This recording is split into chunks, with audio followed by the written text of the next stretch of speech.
Dice model problems. So మనకు ఏదైనా competitive ఎగ్జామ్స్లో ఈ విధంగా ఇచ్చినప్పుడు ఇక్కడ 3 క్లోజ్ డైస్ ఇచ్చాడు, ఆప్షన్స్లో 4 ఓపెన్ డైస్ ఇచ్చాడు. ఈ క్లోజ్ డైస్కి ఓపెన్ డైస్ ఏది సరిపోతుందో చెప్పమన్నాడు. సో ఇప్పుడు ముందుగా మనకు క్లోజ్ డైస్ అంటే ఏమిటి, ఓపెన్ డైస్ అంటే ఏమిటి అనేది చూద్దాం.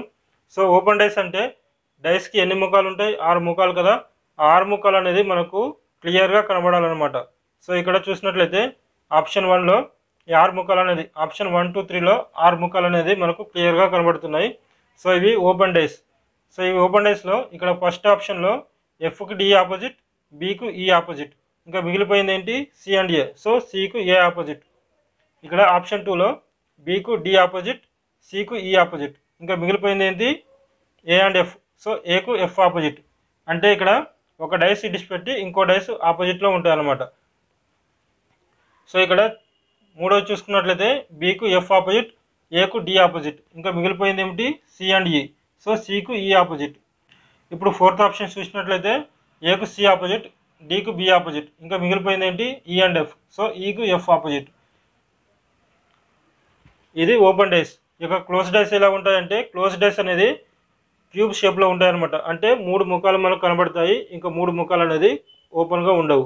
సో ఇక్కడ చూసినట్లయితే బికు C and D adjacent faces, ఎఫ్కు C and E adjacent faces, ఇక్కడ ఎఫ్కు B and A adjacent faces.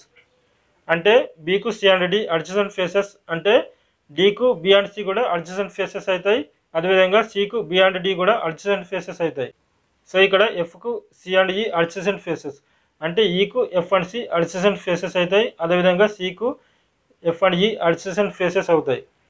So ఇప్పుడు ఈ 3 క్లోజ్ డైస్ అనేది ఈ ఓపెన్ డైలో దేనికి సరిపోతుందో చూద్దాం.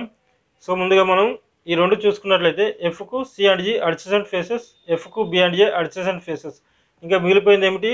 డి. సో ఎఫ్కు డి అనేది ఆపోజిట్ ఫేస్, ఎఫ్కు ఆపోజిట్ ఫేస్ డి. సో ఇక్కడ సికు B and D adjacent faces, సికు F and G adjacent faces. So మిగిలిపోయింది ఏమిటి? మిగిలిపోయింది ఏ కదా. సో సికు ఆపోజిట్ ఫేస్ ఏ. ఇప్పుడు 2 ఫేసెస్ చూసాం కదా, ఇంకా 3వ ఫేస్ చూడాల్సిన అవసరం లేదు. సో ఇప్పుడు F and D opposite, C and A opposite, ఇంకా మిగిలిపోయిన ఏమిటి? బి అండ్ బికి ఆపోజిట్ ఏమిటి? E. So B and E opposite faces. So ఇప్పుడు చూద్దాం. ఆప్షన్ 1లో F and D opposite. So ఇక్కడ ఎఫ్ అండ్ డి ఆపోజిట్, ఇక్కడ B and E opposite faces. So B and E opposite faces, ఇంకా C and A opposite faces. So C and A opposite faces.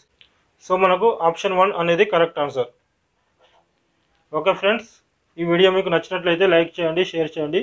మరిన్ని videos కోసం మన ఛానల్ని subscribe చేయండి. Thank you friends.